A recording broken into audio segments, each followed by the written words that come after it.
ನನ್ನ ಹೆಂಡತಿ 5 ಜನ ಅಣ್ಣಂದಿರಿಗೆ ಒಬ್ಬಳೇ ತಂಗಿಯಾಗಿದ್ದಳು. ಅವಳು ಮದುವೆ ಆದ್ಮೇಲೆ ಅಪ್ಪ ಅಮ್ಮನ ಮನೆಗೆ ಅಂತ ಹೋಗಲಿಲ್ಲ. ಒಂದು ದಿನ ಇದ್ದಕ್ಕಿದ್ದಂತೆ ನಾನು ಅವಳನ್ನು ತವರು ಮನೆಗೆ ಕರೆದುಕೊಂಡು ಹೋಗಿದ್ದೆ. ಆಗ ಅವಳಿಗೆ ಅಲ್ಲಿ ಸಂತೋಷವೇ ಇರಲಿಲ್ಲ. ನಾನು ಮನೆಗೆ ಬಂದು ರಾತ್ರಿ ಮಲಗಿದ್ದಾಗ ಹೆಂಡತಿ ಅಳುತ್ತಿದ್ದ ಕನಸನ್ನು ಕಂಡೆ. ತಕ್ಷಣ ನನಗೆ ಭಯವಾಯಿತು ಮತ್ತು ನಾನು ಅದೇ ತಕ್ಷಣ ಅವಳ ತವರು ಮನೆಗೆ ಹೋದೆ. ಆದರೆ ಮನೆಗೆ ಬೀಗ ಹಾಕಲಾಗಿತ್ತು. ನಾನು ಅಲ್ಲಿಂದ ವಾಪಸ್ ಹೊರಡುತ್ತಿದ್ದಾಗ ಒಳಗಿನಿಂದ ಕಿರುಚುವ ಶಬ್ದಗಳು ಬರಲಾರಂಭಿಸಿದವು. ನಾನು ಮೆಟ್ಟಿಲು ಹತ್ತಿ ಟೆರೇಸ್ನ ಮನೆಯೊಳಗೆ ಹೋದೆ ಮತ್ತು ಅಲ್ಲಿ ಎದುರಿಗಿದ್ದ ದೃಶ್ಯವನ್ನು ನೋಡಿ ಬೆಚ್ಚಿಬಿದ್ದೆ. ನನ್ನ ಹೆಂಡತಿ ನವ್ಯ 5 ಜನ ಸಹೋದರರ ಒಬ್ಬಳೇ ಪ್ರೀತಿಯ ತಂಗಿಯಾಗಿದ್ದಳು.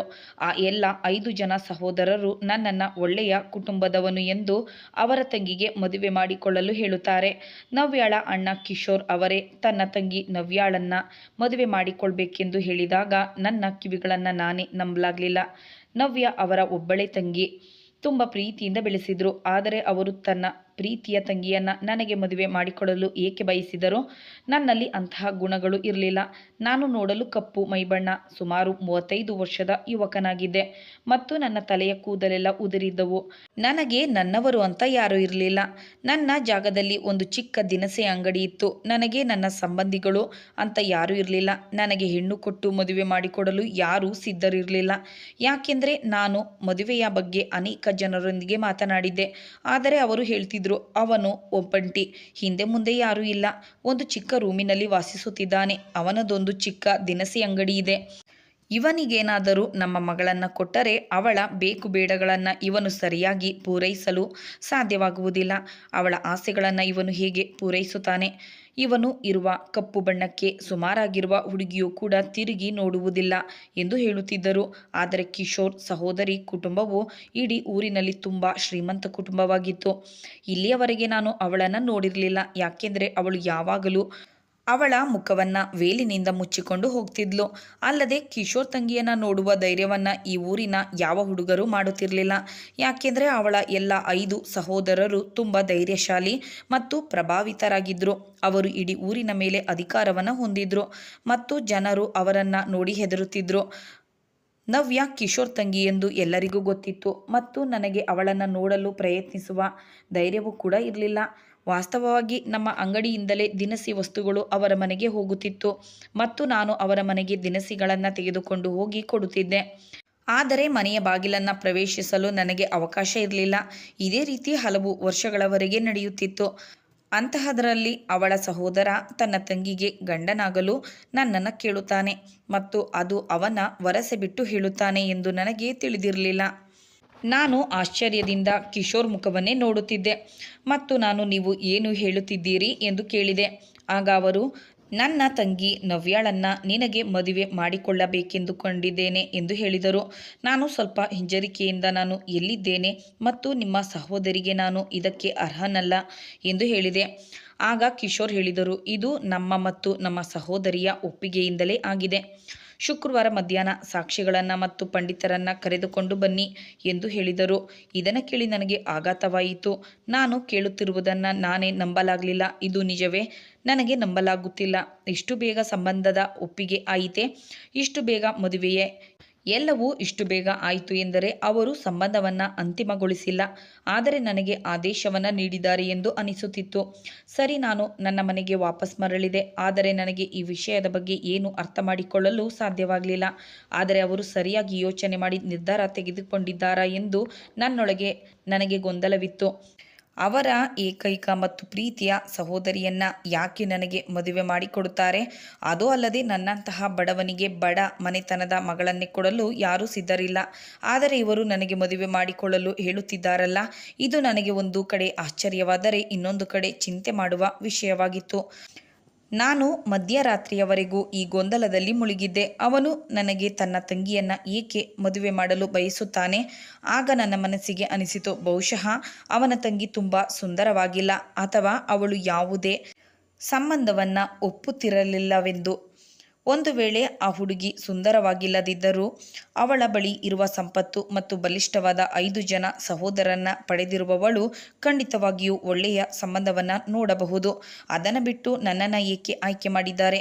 ನಾನಂತೂ ಈ ಊರಿನಲ್ಲಿ ಸಾಮಾನ್ಯ ಹುಡುಗನಾಗಿದೆ ಎಂದು ಇದೇ ರೀತಿ 2 ದಿನ ಯೋಚನೆ ಮಾಡಿದೆ.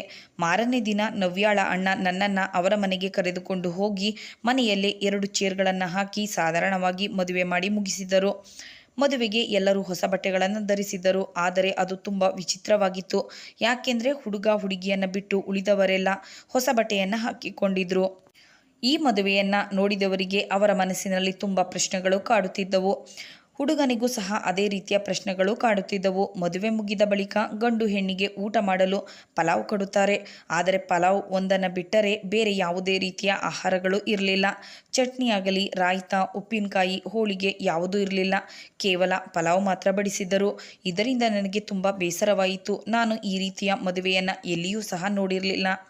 ಒಂದು ಮೆರವಣಿಗೆ ಇರಲಿಲ್ಲ. ಅಸಡ್ಡೆಯ ಸ್ವಾಗತವನ್ನು ಕೋರಿದ್ದರು. ಅದು ಅಲ್ಲದೆ ಇದು 5 ಜನ ಸಹೋದರರ ಒಬ್ಬಳೇ ತಂಗಿಯ ಮದುವೆಯಾಗಿತ್ತು. ಮದುವೆಯೆಲ್ಲ ಮುಗಿದ ಬಳಿಕ ನಾನು ಯೋಚಿಸಿದೆ, ಇಡೀ ಊರಿನವರನ್ನೆಲ್ಲ ಮದುವೆಗೆ ಕರೆಯುತ್ತಾರೆ, ಬಗೆ ಬಗೆ ಅಡುಗೆಗಳನ್ನು ಮಾಡುತ್ತಾರೆ ಎಂದುಕೊಂಡಿದ್ದೆ. ಆದರೆ ಮದುವೆ ಈ ರೀತಿ ಆಗುತ್ತದೆ ಎಂದು ನಾನು ಅಂದುಕೊಂಡಿರಲಿಲ್ಲ. ವರದಕ್ಷಿಣೆಯ ಹೆಸರಿನಲ್ಲಿ 1 ರೂಪಾಯಿ ಬೇಡಿಕೆ ಇರಲಿಲ್ಲ. ನಂತರ ನವ್ಯ ಅವಳ ಲಗೇಜ್ನನ್ನು ತೆಗೆದುಕೊಂಡು ನನ್ನ ಜೊತೆ ಹೊರಡುತ್ತಾಳೆ. ಮತ್ತೊಂದು ಆಶ್ಚರ್ಯವೇನೆಂದರೆ ನಾನು ಬಡವನಾಗಿದ್ದೆ. ನನ್ನ ಮನೆ ತುಂಬ ಚಿಕ್ಕದಾಗಿತ್ತು. ಆದರೆ ನವ್ಯಾಳ ಅಣ್ಣಂದಿರು ಅವಳ ಬಳಿ ಇರುವ ನಮ್ಮನ್ನು ಅವರ ಒಳ್ಳೆಯ ಕಾರಿನಲ್ಲಿ ಕಳಿಸಿಕೊಡುತ್ತಾರೆ ಎಂದುಕೊಂಡಿದ್ದೆ. ಆದರೆ ಅವರು ತುಂಬ ಚೀಪಾದ ಗಾಡಿಯಲ್ಲಿ ಕಳಿಸಿಕೊಟ್ಟರು. ನನ್ನ ಮನಸ್ಸಿನಲ್ಲಿರುವ ಎಲ್ಲ ಪ್ರಶ್ನೆಗಳಿಗೂ ನನ್ನ ಹೆಂಡತಿಯ ಬಳಿ ಉತ್ತರ ಕೇಳಬೇಕು ಎಂದು ನಾನು ಯೋಚಿಸಿದೆ. ಇದಕ್ಕೆಲ್ಲ ಕಾರಣ ಏನು? ಯಾಕೆ ಈ ರೀತಿಯೆಲ್ಲ ನಡೆಯಿತು? ನಾನಂದುಕೊಂಡೆ ಈ ಹುಡುಗಿ ನೋಡಲು ಸುಂದರವಾಗಿಲ್ಲ, ಅಥವಾ ಹುಡುಗಿಗೆ ಹೆಚ್ಚು ವಯಸ್ಸಾಗಿರಬಹುದು, ಅಥವಾ ಒಳ್ಳೆಯ ಸಂಬಂಧಗಳು ಬಂದಿರುವುದಿಲ್ಲ ಎಂದು. ಅದಕ್ಕಾಗಿ ಅವರು ನನಗೆ ಮದುವೆ ಮಾಡಿಕೊಟ್ಟಿದ್ದಾರೆ ಎಂದು ತಿಳಿದುಕೊಂಡಿದ್ದೆ. ಈ ರೀತಿಯ ನೂರಾರು ಪ್ರಶ್ನೆಗಳು ನನ್ನ ಮನಸ್ಸಿನಲ್ಲಿ ಸುಳಿದಾಡುತ್ತಿದ್ದವು. ಈಗ ನಾವು ಬಂದು ಮನೆಯನ್ನು ತಲುಪಿದ್ದೆವು. ಆಗ ನಾನು ನವ್ಯಾಳ ಕೈಯನ್ನು ಹಿಡಿದುಕೊಂಡೆ. ಆದರೆ ಅವಳು ತುಂಬ ನಡುಗುತ್ತಿದ್ದಳು, ಜೊತೆಗೆ ಸಾಕಷ್ಟು ಭಯಗೊಂಡಿದ್ದಳು. ನಾನು ಅವಳ ಕೈಯನ್ನು ಹಿಡಿದುಕೊಂಡು ಮನೆಯೊಳಗೆ ಕರೆದುಕೊಂಡು ಹೋದೆ. ಮನೆಯೊಳಗೆ ನನ್ನ ತಾಯಿಯ ಹಳೆಯ ಮಂಚವೊಂದು ಇತ್ತು. ನಾನು ಅದನ್ನು ಸ್ವಲ್ಪ ದುಡ್ಡು ಖರ್ಚು ಮಾಡಿ ಪಾಲಿಷ್ ಮಾಡಿಸಿಕೊಂಡಿದ್ದೆ. ಮತ್ತು ನಾನು ನವ್ಯಾಳಿಗೆ ಹೇಳಿದೆ, ನೀನು ಈ ರೂಮಿನಲ್ಲಿ ಕುಳಿತುಕೊಳ್ಳಬಹುದು ಮತ್ತು ನಿನ್ನ ಮುಖದ ಪರದೆಯನ್ನು ತೆಗೆಯಬಹುದು ಎಂದು ಹೇಳಿದೆ. ಮತ್ತು ನಿನಗೆ ಹಸಿವಾಗಿದ್ದರೆ ಹೇಳು, ನಾನು ಏನನ್ನಾದರೂ ಮಾಡಿಕೊಡುತ್ತೇನೆ ಎಂದು ಕೇಳಿದೆ. ಯಾಕೆಂದರೆ ಅವಳು ಏನಾದರೂ ತಿಂದಿದ್ದಾಳ ಅಥವಾ ಹಸಿವೆಯಲ್ಲಿ ಇದ್ದಾಳ ಎಂದು ನನಗೆ ತಿಳಿದಿಲ್ಲ. ಅದನ್ನು ಕೇಳಿದ ನವ್ಯ ಹೊಟ್ಟೆ ಹಸಿವಿಲ್ಲ ಎಂದು ತಲೆ ಅಲ್ಲಾಡಿಸುತ್ತಾಳೆ. ಆಗ ನಾನು ರೂಮಿನಿಂದ ಆಚೆ ಹೊರಟು ಹೋದೆ. ನನಗೆ ಇದು ತುಂಬ ವಿಚಿತ್ರವಾದ ಪರಿಸ್ಥಿತಿ, ಏನೂ ಅರ್ಥವಾಗ್ತಿರಲಿಲ್ಲ. ಆದರೆ ಯಾಕೋ ಗೊತ್ತಿಲ್ಲ, ನನ್ನ ಮನಸ್ಸಿನಲ್ಲಿ ಒಂದರ ಹಿಂದೆ ಒಂದು ಪ್ರಶ್ನೆಗಳು ಮೂಡುತ್ತವೆ. ಮೊದಲನೇ ಪ್ರಶ್ನೆ, ಕಿಶೋರ್ ಯಾಕೆ ಅವರ ತಂಗಿಯನ್ನು ನನ್ನ ಜೊತೆ ಮದುವೆ ಮಾಡಿದರೆಂದು ಅರ್ಥವಾಗಲಿಲ್ಲ. ಎರಡನೇ ಪ್ರಶ್ನೆ, ಮದುವೆಯನ್ನು ಯಾಕೆ ಈ ರೀತಿ ಕದ್ದು ಮುಚ್ಚಿ ಮಾಡಿದರು ಎಂದು. ಮದುವೆಗೆ ಯಾವುದೇ ರೀತಿ ತಯಾರಿನೂ ಮಾಡಿರಲಿಲ್ಲ. ಮದುವೆಯಲ್ಲಿ ಯಾವುದೇ ಶಾಸ್ತ್ರ ಸಂಪ್ರದಾಯ ಇರಲಿಲ್ಲ. ಈ ರೀತಿ ಒಬ್ಬರ ಜೀವನದಲ್ಲಿ ನಡೆದಾಗ ಯಾವುದೇ ವ್ಯಕ್ತಿಯೂ ಕೂಡ ಗೊಂದಲಕ್ಕೆ ಒಳಗಾಗುತ್ತಾನೆ. ಅದೇ ರೀತಿ ನನಗೂ ಕೂಡ ಆಗುತ್ತಿತ್ತು. ಅವಳನ್ನು ಯಾಕೆ ನನ್ನ ಜೊತೆ ಮದುವೆ ಮಾಡಿದರು ಎಂದು ಈಗಲೂ ನನಗೆ ಯೋಚನೆ ಕಾಡುತ್ತಿತ್ತು. ನಾನು ಈ ರೀತಿ ಮದುವೆ ಆಗಲು ಮಾನಸಿಕವಾಗಿ ಸಿದ್ಧನಿರಲಿಲ್ಲ. ಯಾಕಂದರೆ ನನಗೆ ಮದುವೆಗೂ ಮುಂಚೆ ಯೋಚನೆ ಮಾಡಲು ಸಿಕ್ಕಿದ್ದು ಕೇವಲ 8 ದಿನಗಳು ಮಾತ್ರ. ಯಾಕೆ ಅವರು ಇಷ್ಟು ಆತುರವಾಗಿ ದಿಢೀರನ್ನೇ ಮದುವೆಯನ್ನು ನಿಶ್ಚಯಿಸಿದರು ಎಂದು ನಾನು ಯೋಚಿಸುತ್ತಲೇ ಇದ್ದೆ. ಇದಕ್ಕೆಲ್ಲ ಉತ್ತರ ಸಿಕ್ಕಬೇಕೆಂದರೆ ನಾನು ಈಗ ನವ್ಯಾಳ ರೂಮಿಗೆ ಹೋಗಲೇಬೇಕು. ಯಾಕೆಂದರೆ ಅವಳ ಬಳಿ ನನ್ನ ಪ್ರಶ್ನೆಗಳಿಗೆ ಎಲ್ಲ ಉತ್ತರ ಸಿಗುವುದು. ಆದರೆ ಈ ರಾತ್ರಿ ಈ ಪ್ರಶ್ನೆಗಳಿಗೆಲ್ಲ ಉತ್ತರವನ್ನು ಕೇಳುವುದು ಸೂಕ್ತವೇ ಅಥವಾ ಬೇಡವೇ ಎಂದು ಯೋಚಿಸುತ್ತಿದ್ದೆ. ಅದೇನೇ ಇರಲಿ, ಮದುವೆ ವಿಷಯದಲ್ಲಿ ನನಗೆ ಸ್ವಲ್ಪ ಆತ್ಮವಿಶ್ವಾಸದ ಕೊರತೆ ಇತ್ತು. ಯಾಕೆಂದರೆ ಬೇರೆಯವರು ನನ್ನನ್ನು ನೋಡಿದರೆ ಯಾರೇ ಆದರೂ ಮದುವೆಯಾಗಲು ನಿರಾಕರಿಸುತ್ತಿದ್ದರು. ಹಾಗಾಗಿ ನಾನು ಮದುವೆ ಆಗುತ್ತಿರುವುದು ನನಗೆ ದೊಡ್ಡ ವಿಷಯವಾಗಿತ್ತು. ಈಗ ಒಂದು ಹುಡುಗಿಯ ಜೊತೆ ಮಾತನಾಡುವುದು, ಅದು ಕೂಡ ಹೆಂಡತಿಯಾಗಿರುವವಳ ಜೊತೆ, ನನಗೆ ತುಂಬ ಕಷ್ಟವಾಯಿತು. ನಂತರ ನಾನು ರೂಮಿನೊಳಗೆ ಹೋದೆ. ಆ ಸಮಯದಲ್ಲಿ ನವ್ಯ ಅವಳ ಮುಖದ ಪರದೆಯನ್ನು ತೆಗೆದಿದ್ದಳು. ಅವಳು ತಿಳಿ ಗುಲಾಬಿ ಬಣ್ಣದ ಫ್ಯಾನ್ಸಿ ಡ್ರೆಸ್ಸನ್ನು ತೊಟ್ಟುಕೊಂಡಿದ್ದಳು. ಯಾವ ಆಭರಣಗಳನ್ನು ತೊಟ್ಟುಕೊಂಡಿರಲಿಲ್ಲ. ತುಂಬ ಸಿಂಪಲ್ ಆಗಿ ಮೇಕಪ್ ಮಾಡಿಕೊಂಡಿದ್ದಳು. ನಾನು ಅವಳ ಪಕ್ಕದಲ್ಲಿ ಕುಳಿತುಕೊಂಡು ಒಮ್ಮೆ ಅವಳ ಮುಖವನ್ನು ನೋಡಿದಾಗ ದೊಡ್ಡ ಆಶ್ಚರ್ಯ ಕಾದಿತ್ತು. ಯಾಕೆಂದರೆ ಅವಳು ನೋಡಲು ತುಂಬ ಸುಂದರವಾಗಿದ್ದಳು. ಅವಳನ್ನು ನೋಡಿ ನನ್ನ ಕಣ್ಣುಗಳನ್ನು ನಾನೇ ನಂಬಲಾಗಲಿಲ್ಲ. ಯಾಕೆಂದರೆ ಅವಳು ತಿದ್ದಿ ತೀಡಿದ ಮುದ್ದಾದ ಗೊಂಬೆ ಅಂತಿದ್ದಳು. ನಾನು ಅವಳು ಈ ರೀತಿ ಇರಬಹುದು ಎಂದು ಯೋಚಿಸಿಯೇ ಇರಲಿಲ್ಲ. ಮತ್ತು ಇನ್ನೊಂದು ಆಘಾತಕಾರಿ ವಿಷಯವೇನೆಂದರೆ ಅವಳು ಕೇವಲ 20 ವರ್ಷದ ಚಿಕ್ಕ ಹುಡುಗಿಯಾಗಿದ್ದಳು. ನನಗೆ 36 ವರ್ಷ ವಯಸ್ಸಾಗಿತ್ತು. ನಾನು ಈಗ ಅವಳ ಮುಂದೆ ಮೂರ್ಖನಾಗಿ ಹೋಗಿದ್ದೆ. ಈಗ ನನ್ನ ತಲೆಯಲ್ಲಿ ಇನ್ನೂ ಅತಿ ಹೆಚ್ಚು ಪ್ರಶ್ನೆಗಳು ಹುಟ್ಟಲು ಶುರುವಾಯಿತು. ಯಾಕೆಂದರೆ ಇಷ್ಟು ಸುಂದರವಾಗಿರುವ ಇಷ್ಟು ಚಿಕ್ಕ ವಯಸ್ಸಿನ ಹುಡುಗಿಯನ್ನು ಅವರ ಅಣ್ಣಂದಿರು ನನಗೆ ಏಕೆ ಮದುವೆ ಮಾಡಿಕೊಟ್ಟರು? ನನಗೆ ಆಕರ್ಷಕವಾದ ವ್ಯಕ್ತಿತ್ವ ಇರಲಿಲ್ಲ. ಹೇಳಬೇಕೆಂದರೆ ನಾನು ಅವಳ ಮುಂದೆ ಸಂಪೂರ್ಣವಾಗಿ ಶೂನ್ಯನಾಗಿದ್ದೆ. ನಾನೀಗ ಮತ್ತಷ್ಟು ಮಾನಸಿಕವಾಗಿ ಗೊಂದಲಕ್ಕೆ ಒಳಗಾಗಿದ್ದೆ. ನಾನು ಇವಳ ಬಳಿ ಎಲ್ಲ ಪ್ರಶ್ನೆಗಳನ್ನು ಕೇಳಿಬಿಡಲು ಎಂದುಕೊಂಡೆ. ಆದರೆ ಅವಳನ್ನು ನೋಡುತ್ತಾ ಮೂಕನಾಗಿ ಕುಳಿತಿದ್ದೆ. ನಾನು ಅವಳನ್ನು ಈಗ ಹೇಗೆ ಪ್ರಶ್ನೆ ಕೇಳಲಿ? ಅವಳ ಸೌಂದರ್ಯವನ್ನು ನೋಡಿ ನಾನು ಮೂಕ ವಿಸ್ಮಿತನಾಗಿದ್ದೆ. ತಕ್ಷಣ ನಾನು ಮಂಚದ ಮೇಲಿಂದ ಎದ್ದು ನಿಂತೆ. ಬಹುಶಃ ಅವಳು ನನ್ನಿಂದ ಈ ಪ್ರತಿಕ್ರಿಯೆಯನ್ನು ನಿರೀಕ್ಷಿಸಿರಲಿಲ್ಲ. ಅವಳು ಒಮ್ಮೆ ನನ್ನತ್ತ ನೋಡಿದಳು. ಆಗ ನಾನು ನಾಚಿಕೆಯಿಂದ ನನ್ನ ಕಣ್ಣುಗಳನ್ನು ಕೆಳಗಿಳಿಸಿದೆ ಮತ್ತು ತೊದಲುತ್ತಾ, ನೀನು ನೋಡಲು ತುಂಬ ಸುಂದರವಾಗಿದ್ದೀಯಾ, ವಯಸ್ಸಿನಲ್ಲೂ ಕೂಡ ನನಗಿಂತ ತುಂಬ ಚಿಕ್ಕವಳಾಗಿದ್ದೀಯಾ ಎಂದು ಕೇಳಿದೆ. ನಾನು ಕೇಳಿದ ಪ್ರಶ್ನೆಗೆ ಅವಳು ನನ್ನತ್ತ ನೋಡಿ ನನಗೆ ಏನೂ ಅರ್ಥವಾಗಲಿಲ್ಲ ಎಂದು ಹೇಳಿದಳು. ಆಗ ನಾನು ಹೇಳಿದೆ, ನಾನು ನಿಮಗೆ ಯೋಗ್ಯವಾದವನಲ್ಲ. ನಿಜವಾಗಿಯೂ ನಾನು ಸುಳ್ಳು ಹೇಳುತ್ತಿಲ್ಲ, ಇರೋ ಸತ್ಯವನ್ನೇ ಹೇಳುತ್ತಿದ್ದೇನೆ. ಯಾಕೆಂದರೆ ನಾನು ಮತ್ತಷ್ಟು ಮಾನಸಿಕ ಗೊಂದಲಕ್ಕೆ ಒಳಗಾಗಿದ್ದೇನೆ ಎಂದು ಹೇಳಿದೆ. ಆಗ ಅವಳು ಹೇಳಿದಳು, ನೀವು ಏನು ಮಾತನಾಡುತ್ತಿದ್ದೀರಾ ಎಂದು ಕೇಳಿದಳು. ಆಗ ನಾನು ಆಶ್ಚರ್ಯದಿಂದ ಅವಳನ್ನೇ ನೋಡುತ್ತಿದ್ದೆ. ಯಾಕೆಂದರೆ ನನ್ನನ್ನು ನೋಡಿ ಅವಳು ಹೆಚ್ಚು ಆಶ್ಚರ್ಯ ಪಡಬೇಕಾಗಿತ್ತು. ಹೇಳಬೇಕೆಂದರೆ ಅವಳು ಕಣ್ಣೀರೇ ಹಾಕಬೇಕಿತ್ತು. ಯಾಕೆಂದರೆ ಅವಳ ಹಣೆಬರದಲ್ಲಿ ನನ್ನಂತಹ ವ್ಯಕ್ತಿಯನ್ನು ಮದುವೆಯಾಗುವುದಕ್ಕೆ ಬರೆದಿರುವುದರಿಂದ ಅವಳು ಸುಂದರವಾದ ಮೈಬಣ್ಣ ಮತ್ತು ಸೌಂದರ್ಯವನ್ನು ಹೊಂದಿದ್ದಳು ಮತ್ತು ನಾನು ಕಪ್ಪು ಬಣ್ಣ ಹೊಂದಿರುವ ಸಾಮಾನ್ಯ ವ್ಯಕ್ತಿ. ಆದರೆ ಅವಳ ಮುಖದಲ್ಲಿ ಯಾವುದೇ ಆಶ್ಚರ್ಯವಾಗಲಿ ಗಾಬರಿಯಾಗಲಿ ಕಾಣಲಿಲ್ಲ. ನಾನು ಮಾತ್ರ ಅದರ ಬಗ್ಗೆ ಯೋಚಿಸುತ್ತಾ ಅಸಮಾಧಾನಗೊಂಡಿದ್ದೆ. ಆಗ ಅವಳು ನನ್ನನ್ನು ಕುಳಿತುಕೊಳ್ಳಿ ಎಂದು ಹೇಳಿದಳು. ಅವಳನ್ನು ನೋಡಿ ನನಗೆ ತಲೆ ಸುತ್ತುತ್ತಿದ್ದರೂ ಮನಸ್ಸನ್ನು ಹತೋಟಿಯಲ್ಲಿ ಇಟ್ಟುಕೊಂಡು ಎದುರಿಗಿದ್ದ ಕುರ್ಚಿಯ ಮೇಲೆ ಕುಳಿತುಕೊಂಡೆ. ಆದರೆ ನನಗೆ ಇನ್ನೂ ಅರ್ಥವಾಗಲಿಲ್ಲ ಅವಳ ಅಣ್ಣ ಕಿಶೋರ್ ನನಗೆ ಏಕೆ ಅವಳನ್ನು ಮದುವೆ ಮಾಡಿಕೊಟ್ಟರು ಎಂದು. ಒಬ್ಬಳು ಸಾಮಾನ್ಯ ಹುಡುಗಿ ನನ್ನನ್ನು ಒಪ್ಪಿದರೆ ಅವಳ ಹಣೆಬರವೆಂದು ನಾನು ಒಪ್ಪಿ ಸಂತೋಷಪಡುತ್ತಿದ್ದೆ. ಆದರೆ ಇಷ್ಟು ಸುಂದರ ಮತ್ತು ಆಕರ್ಷಕ ಹುಡುಗಿಯ ಜೊತೆ ನನ್ನ ಮದುವೆ. ಸ್ವತಃ ನನಗೆ ಅನಿಸುತ್ತಿದೆ ನಾನು ನಿಜವಾಗಿಯೂ ಈ ಸಂಬಂಧಕ್ಕೆ ಅನ್ಯಾಯ ಮಾಡುತ್ತಿದ್ದೇನೆ ಎಂದು. ಮತ್ತು ಹೇಳಿದೆ, ನನಗೆ ನಿಜವಾಗಿಯೂ ತಿಳಿದಿರಲಿಲ್ಲ ನೀವು ಇಷ್ಟು ಸುಂದರವಾಗಿದ್ದೀರಾ ಎಂದು. ನಿಮ್ಮ ಅಣ್ಣ ಕಿಶೋರ್ ನನಗೆ ಮದುವೆ ಮಾಡುತ್ತೇನೆ ಎಂದು ಹೇಳಿದಾಗ ನಾನು ನಿಮ್ಮನ್ನು ಸುಂದರವಾಗಿಲ್ಲ ಎಂದು ತಿಳಿದುಕೊಂಡಿದ್ದೆ. ಬಹುಶಃ ಚೆನ್ನಾಗಿಲ್ಲವೇನೋ ಎಂದುಕೊಂಡಿದ್ದೆ. ಆದರೆ ನೀವು ಇಷ್ಟು ಸುಂದರವಾಗಿದ್ದೀರಾ, ವಯಸ್ಸಿನಲ್ಲೂ ಕೂಡ ನೀವು ನನಗಿಂತ ತುಂಬ ಚಿಕ್ಕವರಾಗಿದ್ದೀರಾ ಎಂದು ಹೇಳಿದೆ. ಆಗ ಅವಳಿಗೆ ನನ್ನ ಮುಖದಲ್ಲಿನ ಗೊಂದಲ ಅರ್ಥವಾಯಿತು. ಆಗ ನವ್ಯ ಹೇಳಿದಳು, ನನಗೆ ಈ ಮದುವೆಯಲ್ಲಿ ಯಾವುದೇ ಗೊಂದಲವಿರಲಿಲ್ಲ. ಯಾಕೆಂದರೆ ನಾನು ನಿಮ್ಮನ್ನು ಮದುವೆಗೆ ಮುಂಚೆನೇ ನೋಡಿದ್ದೆ ಎಂದಳು. ಅವಳ ಈ ಮಾತನ್ನು ಕೇಳಿ ನನಗೆ ಇನ್ನಷ್ಟು ಆಶ್ಚರ್ಯವಾಯಿತು. ನನ್ನ ಮುಖವನ್ನು ಮದುವೆಗೆ ಮುಂಚೆ ನೋಡಿದ ಕೂಡಲೂ ಇವಳು ಒಪ್ಪಿಕೊಂಡಿದ್ದಾಳಾ ಎಂದು. ಯಾಕೆಂದರೆ ಬೇರೆ ಯಾವುದೇ ಹುಡುಗಿಯರು ನನ್ನ ಮುಖವನ್ನು ನೋಡಿ ಒಪ್ಪಿಕೊಳ್ಳುತ್ತಿರಲಿಲ್ಲ.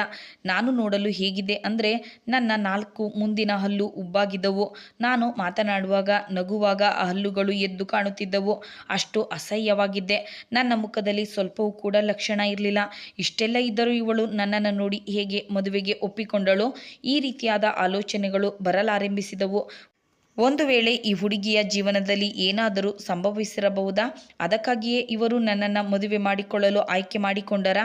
ಬಹುಶಃ ಇದೇ ವಿಷಯ ನನ್ನನ್ನು ಮದುವೆಯಾಗಲು ಕಾರಣವಾಗಿರಬಹುದಾ?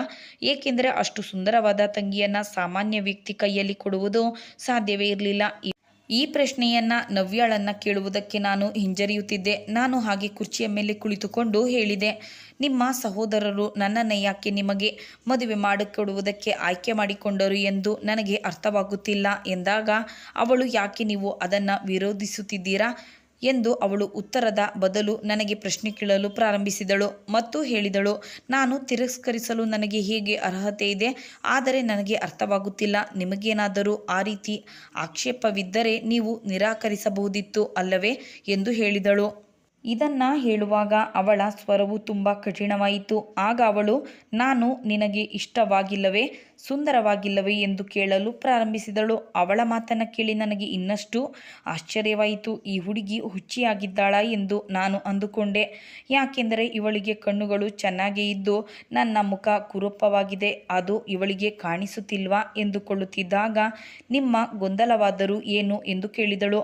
ಆಗ ನಾನು ಹೇಳಿದೆ, ನಿಮ್ಮ ಅಣ್ಣಂದಿರು ದೊಡ್ಡ ಶ್ರೀಮಂತರು ಹಾಗೂ ಪ್ರಭಾವಿತರು, ಆದರೂ ಕೂಡ ಅವರು ಯಾಕೆ ನನ್ನ ಜೊತೆ ನಿನ್ನ ಮದುವೆಯನ್ನು ಮಾಡಿಸಿದರು ಎಂದು ನನಗೆ ಇಲ್ಲಿಯವರೆಗೂ ಅರ್ಥವಾಗುತ್ತಿಲ್ಲ ಎಂದಾಗ ಅವಳು ಹೇಳಿದಳು, ನೀವು ಪದೇ ಪದೇ ಅದನ್ನೇ ಏಕೆ ಹೇಳುತ್ತಿದ್ದೀರಿ? ನನ್ನ ಮುಂದೆ ನಿಮ್ಮನ್ನು ನೀವೇ ಅವಮಾನ ಮಾಡಿಕೊಳ್ಳುತ್ತಿದ್ದೀರಾ? ಆದರೆ ನನ್ನ ಮನಸ್ಸಿನಲ್ಲಿ ನಿಮ್ಮ ಮೇಲೆ ತುಂಬ ಗೌರವವಿದೆ ಎಂದಾಗ ಅವಳ ಮಾತುಗಳು ನನಗೆ ಮತ್ತಷ್ಟು ಗೊಂದಲಕ್ಕೆ ಈಡಾಗುವಂತೆ ಮಾಡಿದವು. ಆಗ ನಾನು, ನಿನ್ನ ಜೀವನದಲ್ಲಿ ಯಾವುದಾದರೂ ದುರ್ಘಟನೆ ನಡೆದಿದೆಯಾ ಎಂದು ಕೇಳಿ ಸುಮ್ಮನಾದೆ. ಆಗ ಅವಳು, ನಿಮಗೆ ನನ್ನ ಚಾರಿತ್ರ್ಯದ ಮೇಲೆ ಅನುಮಾನವಿದೆಯಾ ಎಂದು ಕೇಳಿದಳು. ದೇವರ ಮೇಲೆ ಪ್ರಮಾಣ ಮಾಡುತ್ತೇನೆ, ನಿಮ್ಮ ಮೇಲೆ ನನಗೆ ಯಾವುದೇ ಈ ರೀತಿಯ ಸಂದೇಹವಿಲ್ಲ.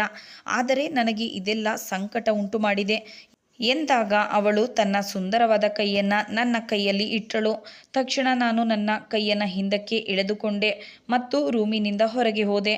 ಪೂರ್ತಿ ದಿನ ನಾನು ರೂಮಿನೊಳಗೆ ಹೋಗಲೇ ಇಲ್ಲ. ಹೊರಗೆ ಜಗಲಿಯ ಮೇಲೆ ಒಂದು ಹಳೆಯ ಚಾಪೆಯನ್ನು ಹಾಕಿಕೊಂಡು ಅಲ್ಲೇ ಮಲಗಿದೆ. ಬೆಳಗ್ಗೆ ನಾನು ಎದ್ದಾಗ ಅಡಿಗೆ ಮನೆಯಲ್ಲಿ ಕೆಲಸ ಮಾಡುತ್ತಿರುವಂತಹ ಶಬ್ದ ಕೇಳಿಸಿತು. ನಮ್ಮ ಅಡಿಗೆ ಮನೆ ತುಂಬ ಚಿಕ್ಕದಾಗಿತ್ತು. ಅದು ನಡು ಮನೆಗೆ ಅಟ್ಯಾಚ್ ಆಗಿತ್ತು.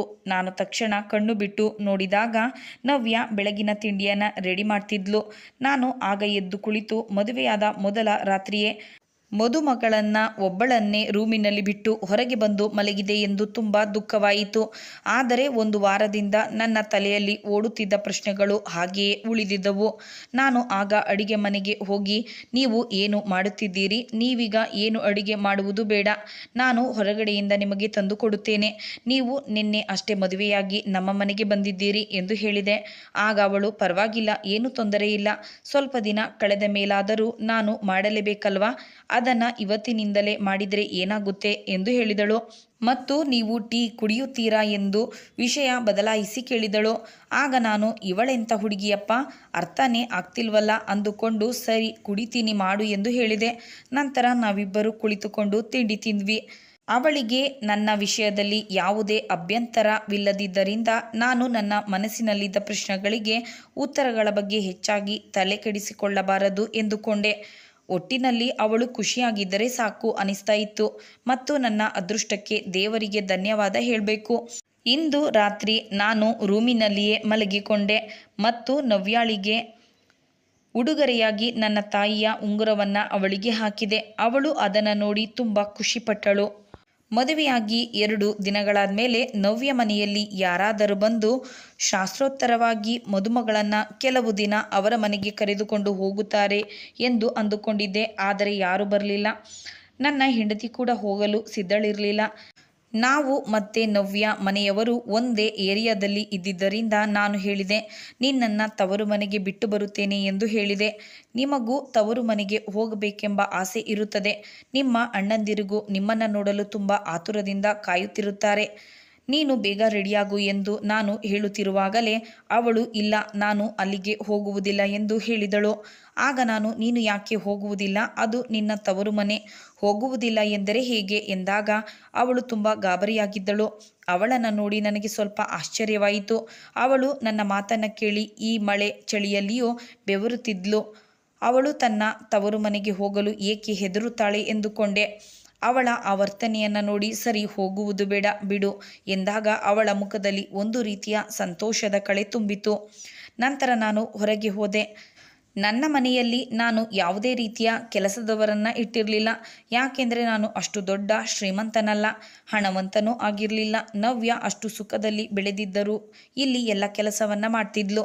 ಅದನ್ನು ನೋಡಿ ನನಗೆ ಆಶ್ಚರ್ಯ ಆಯಿತು ಮತ್ತು ಅವಳ ಬಗ್ಗೆ ಇಲ್ಲಿಯವರೆಗೂ ಯಾವುದೇ ದೂರುಗಳು ಇರಲಿಲ್ಲ. ಈಗ ನಾವು ಮದುವೆಯಾಗಿ 1 ತಿಂಗಳಾಗುತ್ತಾ ಬಂದಿತು. ನೀನು ತವರು ಮನೆಗೆ ಹೋಗಲು ಬಯಸಿದರೆ ನಾನು ನಿನ್ನನ್ನು ಬಿಟ್ಟು ಬರುತ್ತೇನೆ ಎಂದು ಕೇಳಿದೆ.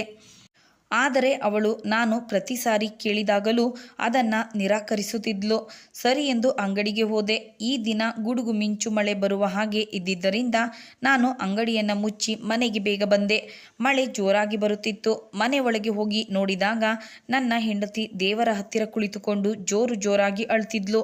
ಅದನ್ನು ನೋಡಿ ನನಗೆ ತುಂಬ ಗಾಬರಿಯಾಯಿತು. ಇವಳಿಗೆ ಏನಾಯಿತು? ಯಾಕೆ ಹೀಗೆ ಅಳ್ತಿದ್ದಾಳೆ? ಇಲ್ಲಿಯವರೆಗೂ ನಾನು ಅವಳು ಈ ರೀತಿ ಅಳುವುದನ್ನು ನೋಡಿರಲಿಲ್ಲ ಮತ್ತು ಅದನ್ನು ನೋಡಿ ನಾನು ಏನೋ ಸಮಸ್ಯೆ ಇರಬಹುದು ಎಂದುಕೊಂಡೆ. ಅವಳ ಹತ್ತಿರಕ್ಕೆ ಹೋಗುತ್ತಿದ್ದಂತೆ ನಾನು ಬರುವುದನ್ನು ಗಮನಿಸಿ ತನ್ನ ಕಣ್ಣುಗಳನ್ನು ಒರೆಸಿಕೊಂಡು ತಕ್ಷಣ ನನ್ನನ್ನು ನೋಡಿ ಗಾಬರಿಯಾದಳು. ನೀವು ಏಕೆ ಇಷ್ಟು ಬೇಗ ಬಂದಿದ್ದೀರಿ ಎಂದು ಕೇಳಿದಳು. ಹೌದು, ಇವತ್ತು ತುಂಬ ಮಳೆ ಬರ್ತಾ ಇದೆ, ಹಾಗಾಗಿ ನಾನು ಬೇಗ ಮನೆಗೆ ಬಂದೆ ಎಂದು ಹೇಳಿದೆ. ಸರಿ, ನೀವು ಟೀ ಕುಡಿತೀರಾ? ಹಾಂ, ಟೀ ಕುಡಿತೀನಿ, ಮಾಡು. ಅದಕ್ಕೂ ಮೊದಲು ನೀನು ನನ್ನ ಪ್ರಶ್ನೆಗೆ ಉತ್ತರ ಹೇಳು. ನೀನು ಇಷ್ಟು ಹೊತ್ತು ಏಕೆ ಅಳುತ್ತಿದ್ದೆ ಎಂದು ಕೇಳಿದಾಗ ಏನೂ ಇಲ್ಲ ಎಂದು ಅಡುಗೆ ಮನೆಗೆ ಹೋದಳು. ಆದರೆ ನನ್ನ ಮನಸ್ಸಿನಲ್ಲಿರುವ ಪ್ರಶ್ನೆಗೆ ಉತ್ತರ ಸಿಗಲಿಲ್ಲ. ರಾತ್ರಿ ನಾವಿಬ್ಬರು ಊಟ ಮಾಡಿ ಮಲಗಿದ್ದಾಗ ಯಾರೋ ಹೊರಗಡೆಯಿಂದ ಬಾಗಿಲನ್ನು ಜೋರಾಗಿ ತಟ್ಟುತ್ತಿರುವ ಶಬ್ದ ಕೇಳಿಸಿತು. ಆಗ ನಾನು ಮತ್ತು ನವ್ಯ ಇಬ್ಬರು ಎಚ್ಚರವಾದವು. ನಾನು ನವ್ಯಾಳಿಗೆ ನೀನು ಇಲ್ಲೇ ಇರು ಎಂದು ಹೇಳಿ ಹೋಗಿ ಬಾಗಿಲನ್ನು ತೆರೆದಾಗ ಯಾರೋ ಇಬ್ಬರು ಹುಡುಗರು ಹೊರಗಡೆ ನಿಂತುಕೊಂಡಿದ್ದರು. ಆಗ ನಾನು ಯಾರು ನೀವು, ಏನು ವಿಷಯ ಎಂದು ವಿಚಾರಿಸಿದಾಗ ಆ ಹುಡುಗರು ಹೇಳಿದರು, ದಿಗಂತ್ ಅವರೇ, ನಿಮ್ಮ ಅಂಗಡಿಗೆ ಬೆಂಕಿ ಹತ್ತಿಕೊಂಡಿದೆ ಎಂದು ಹೇಳಿದರು. ಆ ವಿಷಯವನ್ನು ಕೇಳಿ ನಾನು ತುಂಬ ಗಾಬರಿಯಾದೆ. ಆಗ ನಾನು ತಕ್ಷಣ ನನ್ನ ಅಂಗಡಿಯ ಬಳಿ ಓಡಿ ಹೋದೆ. ಅಲ್ಲಿ ಹೋಗಿ ನೋಡಿದಾಗ ನಿಜವಾಗಿಯೂ ನನ್ನ ಅಂಗಡಿ ಬೆಂಕಿಯಿಂದ ಪೂರ್ತಿ ಸುಟ್ಟು ಹೋಗಿತ್ತು. ಈಗ ನನಗೆ ಅದನ್ನು ನೋಡಿ ಏನು ತೋಚದಂತೆ ಆಗಿತ್ತು. ನನ್ನ ಜೀವನದ ಆಧಾರವೇ ಅಂಗಡಿಯಾಗಿತ್ತು. ಈಗ ನನಗೆ ಅದರಿಂದ ತುಂಬ ಲಾಸ್ ಆಗಿದೆ ಎಂದು ನಾನು ಬಿಕ್ಕಿ ಬಿಕ್ಕಿ ಅಳತೊಡಗಿದೆ. ನನಗೆ ಇದ್ದ ಒಂದೇ ಒಂದು ಅಂಗಡಿ ಕೂಡ ಸುಟ್ಟು ಹೋಯಿತಲ್ಲ ಎಂದು ನಾನು ತುಂಬ ಬೇಸರದಿಂದ ಮನೆಯಲ್ಲಿ ಉಳಿದುಕೊಂಡೆ. 2 ದಿನವಾದರೂ ಅಂಗಡಿಯ ಕಡೆ ಹೋಗಲು ಮನಸ್ಸು ಮಾಡಲಿಲ್ಲ. ಅಲ್ಲಿ ಹೋಗಿ ನೋಡುವುದಕ್ಕೂ ಏನೂ ಉಳಿದಿರಲಿಲ್ಲ. ನನ್ನಿಂದಾಗಿ ನನ್ನ ಹೆಂಡತಿ ಕೂಡ ತುಂಬ ನೊಂದುಕೊಂಡಳು. ಒಂದು ದಿನ ನಾನು ಹೀಗೆ ಹೊರಗೆ ಕುಳಿತು ಯೋಚಿಸುತ್ತಿದ್ದಾಗ ಅವಳು ನನ್ನ ಕೈಯನ್ನು ಹಿಡಿದುಕೊಂಡು ನೋಡಿ, ಎಲ್ಲವೂ ಸರಿ ಹೋಗುತ್ತದೆ, ನೀವು ಚಿಂತೆ ಮಾಡಬೇಡಿ ಎಂದು ಹೇಳಿದಳು. ಆಗ ನಾನು ಇನ್ನೆಲ್ಲಿ ಸರಿ ಹೋಗುವುದು ನವ್ಯ, ನನಗೆ ಇದ್ದಿದ್ದು ಆಧಾರವಾಗಿ ಈ ಪುಟ್ಟ ಅಂಗಡಿ ಒಂದೇ, ಅದು ಕೂಡ ಈಗ ಸುಟ್ಟು ಹೋಯಿತು. ಒಂದು ಹೊತ್ತು ಊಟ ಮಾಡುವುದಕ್ಕೂ ಮನೆಯಲ್ಲಿ ಈಗ ತುಂಬ ಕಷ್ಟ ಆಗ್ತಿದೆ ಎಂದಾಗ ಅವಳು ತನ್ನ ಕೈಯಲ್ಲಿದ್ದ ಉಂಗುರವನ್ನು ತೆಗೆದು ನನಗೆ ಕೊಟ್ಟು, ನೀವು ಇದನ್ನು ಮಾರಿ ಅಂಗಡಿಗೆ ಸ್ವಲ್ಪ ಸಾಮಾನುಗಳನ್ನು ತೆಗೆದುಕೊಂಡು ಬನ್ನಿ ಎಂದು ಹೇಳಿದಳು. ಆಗ ನನಗೆ ತುಂಬ ಕೋಪ ಬಂತು. ನೀನು ಮಾಡುತ್ತಿರುವುದಾದರೂ ಏನು? ನನಗೆ ಇದರಿಂದ ನೀನು ಮುಜುಗರ ಪಡಿಸುತ್ತಿದ್ದೀಯಾ? ಈ ಉಂಗುರ ನನ್ನ ತಾಯಿಯದು. ಅವರ ನೆನಪಿಗಾಗಿ ನನ್ನ ಬಳಿ ಉಂಗುರವನ್ನು ಬಿಟ್ಟರೆ ಮತ್ತೇನೂ ಇಲ್ಲ. ಅದನ್ನು ಕೂಡ ನಾನು ಮಾರಿದರೆ ನನ್ನ ಜೀವವೇ ಹೋದಂತಾಗುತ್ತದೆ ಎಂದು ಹೇಳಿದೆ. ಆಗ ನವ್ಯ, ನೀವು ಇಷ್ಟೆಲ್ಲ ಕಷ್ಟಪಡುತ್ತಿದ್ದೀರಿ, ಬಂಗಾರದ ಉಂಗುರವನ್ನು ಇಟ್ಟುಕೊಂಡು ನಾನೇನು ಮಾಡಲಿ? ಅದರ ಪ್ರಯೋಜನವಾದರೂ ಏನು? ಅಮ್ಮ ಸದಾ ನಿಮ್ಮ ಮನಸ್ಸಿನಲ್ಲಿ ನೀವು ಇರುವವರೆಗೂ ಇದ್ದೇ ಇರುತ್ತಾರೆ. ಈಗ ನಮಗೆ ಉಳಿದಿರುವುದು ಇದು ಒಂದೇ ದಾರಿ ಎಂದು ಹೇಳಿದಳು. ಆಗ ನಾನು ಅವಳ ಮಾತಿಗೆ ಬೆಲೆ ಕೊಟ್ಟು ಆ ಉಂಗುರವನ್ನು ಸಿಟಿಗೆ ಹೋಗಿ ಮಾರಿದೆ. ಅದರಿಂದ ಬಂದ ಹಣದಿಂದಲೇ ಅಂಗಡಿಗೆ ಬೇಕಾದ ಸಾಮಾನುಗಳನ್ನು ತೆಗೆದುಕೊಂಡು ಬಂದೆ. ಆದರೂ ನನಗೆ ಇನ್ನೂ ಸ್ವಲ್ಪ ಹಣದ ಅವಶ್ಯಕತೆ ಇತ್ತು. ನಾನು ಗೊತ್ತಿರುವವರ ಬಳಿ ಸ್ವಲ್ಪ ಹಣವನ್ನು ಸಾಲವಾಗಿ ತೆಗೆದುಕೊಂಡೆ.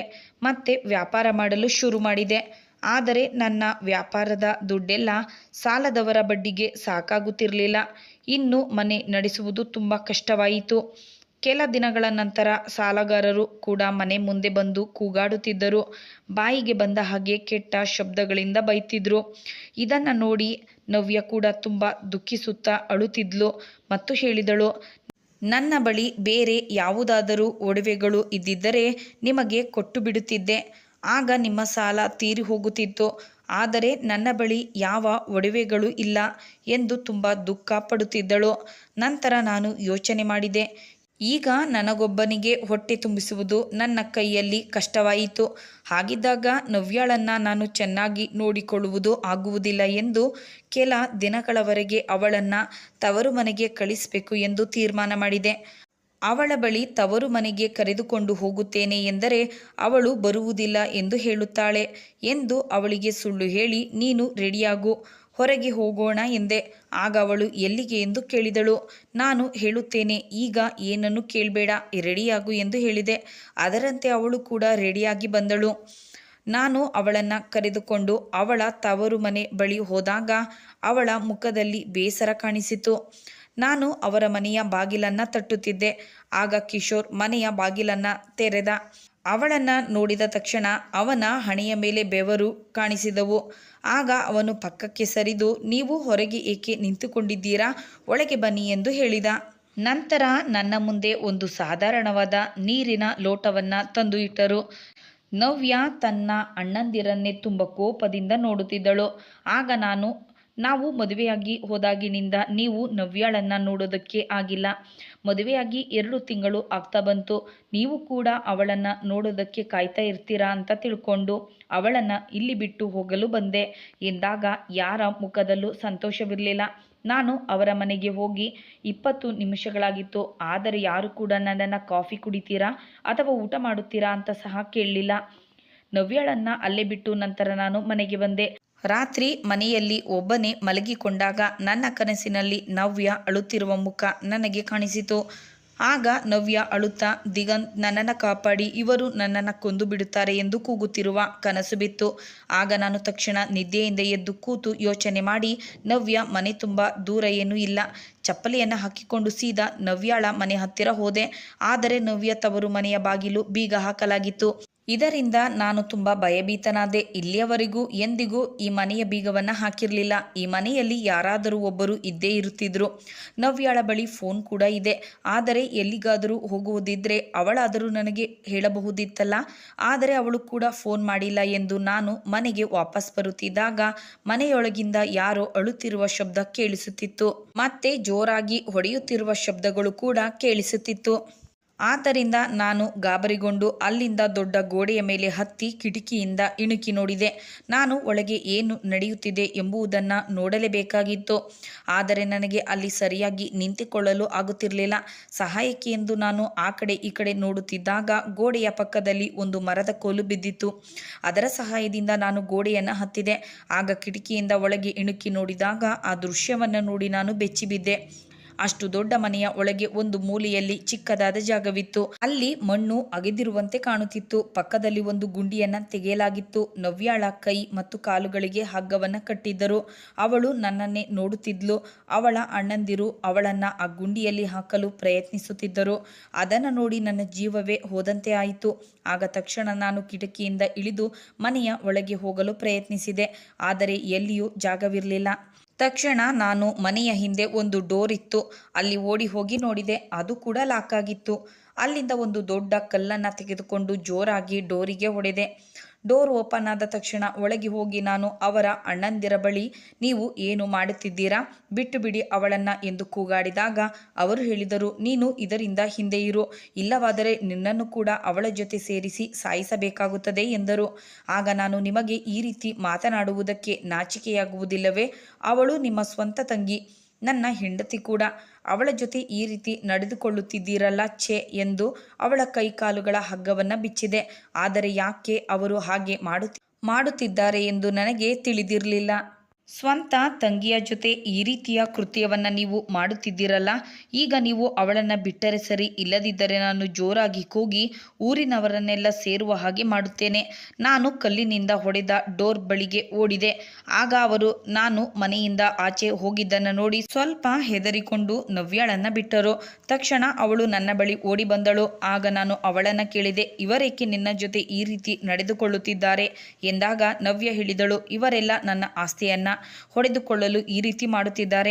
ನೀವು ಇಷ್ಟು ದಿನ ಒಂದು ಚಿಂತೆಯಲ್ಲಿ ಮುಳುಗಿದ್ದಿರಲ್ಲ, ನನ್ನನ್ನು ಅಷ್ಟು ಸುಲಭವಾಗಿ ಹೇಗೆ ನಿಮ್ಮ ಜೊತೆ ಮದುವೆ ಮಾಡಿದ್ದಾರೆ ಎಂದು ಚಿಂತೆ ಮಾಡುತ್ತಿದ್ರಲ್ಲ. ನಿಮ್ಮ ಪ್ರಶ್ನೆಗಳಿಗೆ ಇದೇ ಉತ್ತರ. ಅವರು ನನ್ನ ಹೆಸರಿನಲ್ಲಿರುವ ಆಸ್ತಿಯನ್ನು ಕಬಳಿಸಲು ನಿಮ್ಮ ಜೊತೆ ನನ್ನನ್ನು ಮದುವೆ ಮಾಡಿದ್ರು. ಓದು ಬರಹ ಗೊತ್ತಿಲ್ಲದವನಾದರೆ ಆಸ್ತಿಯನ್ನು ಕೇಳಲು ಬರೋದಿಲ್ಲ. ಹೇಗೋ ನಿಮ್ಮನ್ನು ಯಾಮಾರಿಸಬಹುದು ಎಂದು ನಿಮ್ಮ ಜೊತೆ ಮದುವೆ ಮಾಡಿದ್ರು. ಅಲ್ಲದೆ ನೀನು ಅವರನ್ನು ಎದುರಿಸಿ ನಿಲ್ಲುವ ಧೈರ್ಯ ಕೂಡ ಇಲ್ಲ ಎನ್ನುವುದು ಗೊತ್ತಾಗಿ ಅವರು ಈ ಕೆಲಸವನ್ನು ಮಾಡಿದ್ದಾರೆ ಎಂದು ಹೇಳಿದಳು. ಈ ಮಾತನ್ನು ಕೇಳಿ ನನಗೆ ತುಂಬ ದುಃಖವಾಯಿತು. ನಾನು ತಕ್ಷಣ ನವ್ಯಾಳನ್ನು ಅಲ್ಲಿಂದ ಮನೆಗೆ ಕರೆದುಕೊಂಡು ಬಂದೆ ಮತ್ತು ನವ್ಯಾಳನ್ನು ಕೇಳಿದೆ, ನಿನಗೇನಾದರೂ ತೊಂದರೆಯಾಗಿದೆಯಾ? ನೀನೇಕೆ ಅವರ ಆಸ್ತಿಯನ್ನು ಕೇಳಿದೆ ಎಂದು. ಆಗ ಅವಳು ಹೇಳಿದಳು, ನನ್ನ ತಂದೆ ತಾಯಿ ಇರುವ ಆಸ್ತಿಯನ್ನೆಲ್ಲ ನನ್ನ ಹೆಸರಿಗೆ ಮಾಡಿದ್ದರು. ನಾನು ಅದನ್ನು ಮದುವೆ ಸಮಯದಲ್ಲಿ ನನ್ನ ಅಣ್ಣಂದಿರಿಗೆ ಪೂರ್ತಿಯಾಗಿ ಬರೆದು ಕೊಟ್ಟು ಬಿಟ್ಟೆ. ಹೊರ ಜಗತ್ತಿಗೆ ನನ್ನ ಅಣ್ಣಂದಿರು ನನ್ನ ಮೇಲೆ ತುಂಬ ಪ್ರೀತಿ ಇಟ್ಟುಕೊಂಡಿದ್ದಾರೆ ಎನ್ನುವ ಹಾಗೆ ತೋರಿಸಿಕೊಂಡಿದ್ದಾರೆ. ಆದರೆ ನಿಜವಾದ ವಿಚಾರವೇ ಬೇರೆ. ಅವರು ಕೇವಲ ನನ್ನ ಹೆಸರಿನಲ್ಲಿದ್ದ ಆಸ್ತಿಯನ್ನು ಪಡೆದುಕೊಳ್ಳಲು ನನ್ನನ್ನು ಪ್ರೀತಿಸುವ ನಾಟಕ ಮಾಡ್ತಿದ್ರು ಮತ್ತು ಮೋಸದಿಂದ ನನ್ನ ಆಸ್ತಿಯನ್ನೆಲ್ಲ ಅವರಿಗೆ ಬರೆಸಿಕೊಂಡರು. ಈಗ ನೀವು ತುಂಬ ಕಷ್ಟದಲ್ಲಿದ್ರಿ, ಹೇಗೋ ತವರು ಮನೆಗೆ ಬಂದಿದ್ದೀನಲ್ಲ, ನನಗೆ ಆಸ್ತಿ ಅಂತೂ ಬೇಡ, ಈಗ ಸ್ವಲ್ಪ ಹಣದ ಸಹಾಯ ಮಾಡಿ, ನಾವು ತುಂಬ ಕಷ್ಟದಲ್ಲಿದ್ದೇವೆ ಎಂದು ಕೇಳಿದೆ. ಅದಕ್ಕೆ ಅವರು ಒಂದು ನಯಾ ಪೈಸಾ ಕೂಡ ಕೊಡುವುದಿಲ್ಲ ಎಂದು ಹೇಳಿದರು. ಆಗ ನಾನು, ಹಾಗಾದರೆ ನನ್ನ ಪಾಲಿನ ಆಸ್ತಿಯನ್ನು ನನಗೆ ಕೊಟ್ಟು ಬಿಡಿ ಎಂದೆ. ನಾನು ಕೇವಲ ನನ್ನ ಅಧಿಕಾರವನ್ನು ಮಾತ್ರ ಕೇಳಿದೆ. ಅವರು ನಾನು ಮುಂದೆ ಯಾವತ್ತೂ ಆಸ್ತಿ ಕೇಳಬಾರದೆಂದು ನನ್ನನ್ನು ಒಬ್ಬ ಮೂರ್ಖನ ಜೊತೆ ಮತ್ತು ನೀವು ಬಡವ ಎಂದು ತಿಳಿದು ನನ್ನನ್ನು ನಿಮ್ಮ ಜೊತೆ ಮದುವೆ ಮಾಡಿದರು. ಮೊದಲು ನಾನು ನಿಮ್ಮನ್ನು ಹಾಗೆ ಅಂದುಕೊಳ್ಳುತ್ತಿದ್ದೆ, ಆದರೆ ನನಗೆ ಈಗ ಗೊತ್ತಾಗುತ್ತಿದೆ, ನಾನು ತುಂಬ ಭಾಗ್ಯಶಾಲಿ. ನೀವು ತುಂಬ ಒಳ್ಳೆಯವರು, ನಿನ್ನ ಮನಸ್ಸು ಕೂಡ ತುಂಬ ಒಳ್ಳೆಯದು. ನೀನು ನನ್ನನ್ನು ತವರು ಮನೆಗೆ ಕರೆದುಕೊಂಡು ಹೋಗ್ತೀನಿ ಎಂದಾಗಲೆಲ್ಲ ನಾನು ಈ ಕಾರಣಕ್ಕೆ ಇಷ್ಟಪಡುತ್ತಿರಲಿಲ್ಲ. ಆದರೆ ನೀವೀಗ ಪಡುತ್ತಿರುವ ಕಷ್ಟವನ್ನು ನೋಡಿ ಅವರ ಬಳಿ ಸ್ವಲ್ಪ ಸಹಾಯ ಕೇಳಿದೆ ಅಷ್ಟೇ. ಅದಕ್ಕೆ ಅವರು ಇವಳನ್ನು ಹೀಗೆ ಬಿಟ್ಟರೆ ಆಸ್ತಿಗಾಗಿ ನಮ್ಮನ್ನು ಪೀಡಿಸುತ್ತಾಳೆ ಎಂದು ನನ್ನನ್ನು ಕೊಲ್ಲುವ ಪ್ರಯತ್ನ ಮಾಡಿದ್ರು. ಅಷ್ಟರಲ್ಲಿ ನೀವು ಬಂದ್ರಿ ಎಂದು ಹೇಳಿದಳು. ಆಗ ನಾನು ಹೇಳಿದೆ, ನೋಡು, ನಮಗೆ ಅವರ ಆಸ್ತಿ ಹಣ ಯಾವುದು ಬೇಡ. ನನಗೆ ದೇವರು ಶಕ್ತಿಯನ್ನು ಕೊಟ್ಟಿದ್ದಾನೆ. ನಾನು ಕಷ್ಟಪಟ್ಟು ದುಡಿತೀನಿ, ನಿನ್ನನ್ನು ಚೆನ್ನಾಗಿ ನೋಡಿಕೊಳ್ಳುತ್ತೇನೆ. ನನಗೆ ಅದರ ಅವಶ್ಯಕತೆ ಇಲ್ಲ. ಆಸ್ತಿಗಾಗಿ ನೀನು ನಿನ್ನ ಅಣ್ಣಂದಿರ ಜೊತೆಗೆ ಜಗಳ ಮಾಡುವುದು ನನಗೆ ಇಷ್ಟವಿಲ್ಲ. ನೀನು ನಮ್ಮ ಈ ಕಷ್ಟದ ಬಗ್ಗೆ ಚಿಂತಿಸಬೇಡ. ಇದೆಲ್ಲ ಜಾಸ್ತಿ ದಿನ ಇರೋದಿಲ್ಲ. ಕಾಲಚಕ್ರ ತಿರುಗುತ್ತಾ ಇರುತ್ತೆ. ಕೆಳಗಿದ್ದವರು ಮೇಲೆ ಹೋಗಲೇಬೇಕು, ಮೇಲಿದ್ದವರು ಕೆಳಗೆ ಬರಲೇಬೇಕು. ನಾವು ಇವತ್ತು ಕೆಳಗೆ ಬಿದ್ದಿದ್ದೀವಿ, ನಾಳೆ ಮೇಲೆ ಹೋಗುವ ದಿನ ಬರುತ್ತೆ ಅಂತ ಹೇಳಿ ಸಮಾಧಾನ ಮಾಡಿದೆ. ಸ್ವಲ್ಪ ದಿನಗಳಲ್ಲಿ ನಾನು ಮತ್ತೆ ನನ್ನ ಅಂಗಡಿಯನ್ನು ಸಾಲ ತೆಗೆದುಕೊಂಡು ಓಪನ್ ಮಾಡಿದೆ. 1-2 ತಿಂಗಳು ಕಳೆಯುತ್ತಿದ್ದಂತೆ ನನ್ನ ವ್ಯಾಪಾರ ತುಂಬ ಚೆನ್ನಾಗಿ ನಡೆಯಲು ಶುರುವಾಯಿತು. ಅದರಿಂದ ನಾನು ಹಂತ ಹಂತವಾಗಿ ಸಾಲವನ್ನು ಕೂಡ ತೀರಿಸಿದೆ. ಈಗ ಒಂದು ಮಟ್ಟಕ್ಕೆ ನಮ್ಮ ಜೀವನ ಕೂಡ ಸುಧಾರಿಸಿದೆ. 1 ವರ್ಷದ ನಂತರ ನಾನು ಈಗ ತುಂಬ ಚೆನ್ನಾಗಿರುವ ಮನೆಯನ್ನು ಕಟ್ಟಿಸಬೇಕು ಎಂದು ಒಂದು ಒಳ್ಳೆಯ ಜಾಗವನ್ನು ತೆಗೆದುಕೊಂಡಿದ್ದೇನೆ. ಇದರಿಂದ ನವ್ಯ ಕೂಡ ನನ್ನ ಜೊತೆ ಸಂತೋಷವಾಗಿದ್ದಾಳೆ. ಆದರೆ ನವ್ಯಾಳ ಅಣ್ಣಂದಿರು ಫೈನಾನ್ಸ್ ಮಾಡ್ತೀನಿ ಅಂತ ಹೇಳಿ ತಮ್ಮ ದುಡ್ಡನ್ನೆಲ್ಲ ಫೈನಾನ್ಸ್ ಮೇಲೆ ಬಿಟ್ಟು ಅದನ್ನು ವಸೂಲಿ ಮಾಡೋಕ್ಕಾಗದೆ ಬೀದಿಗೆ ಬಂದು ನಿಂತಿದ್ದಾರೆ. ಇದ್ದ ಒಂದು ಮನೆಯನ್ನು ಕೂಡ ಮಾರುವ ಸ್ಥಿತಿಗೆ ತಲುಪಿದ್ದಾರೆ. ಮೋಸದಿಂದ ತಂಗಿಯ ಆಸ್ತಿಯನ್ನು ಕಬಳಿಸಿದ್ದಕ್ಕೆ ಆ ದೇವರು ಸರಿಯಾದ ಶಿಕ್ಷೆಯನ್ನು ಕೊಟ್ಟಿದ್ದ. ಯಾವುದೇ ಅಣ್ಣಂದಿರು ತಮ್ಮ ತಂಗಿಯನ್ನು ಚೆನ್ನಾಗಿ ನೋಡಿಕೊಂಡರೆ ಅವರು ಕೂಡ ಜೀವನದಲ್ಲಿ ತುಂಬ ಸುಖವಾಗಿದ್ದು ಉದ್ಧಾರವಾಗುತ್ತಾರೆ. ಅದೇ ಅವಳಿಗೆ ದುಃಖ ಕೊಟ್ಟರೆ ಅವಳ ಕಣ್ಣೀರಿನಿಂದ ಅವರ ಜೀವನ ನಾಶವಾಗುತ್ತದೆ. ಸ್ನೇಹಿತರೆ, ಈ ಕತೆ ನಿಮಗೆ ಇಷ್ಟ ಆಗಿದ್ದಲ್ಲಿ ಕತೆಗೊಂದು ಲೈಕ್ ಕೊಡಿ ಹಾಗೂ ಚಾನಲನ್ನು ಸಬ್ಸ್ಕ್ರೈಬ್ ಮಾಡಿಕೊಳ್ಳಿ. ಕತೆಯನ್ನು ಕೇಳಿದ ತಮಗೆಲ್ಲರಿಗೂ ಧನ್ಯವಾದಗಳು. Thanks for watching.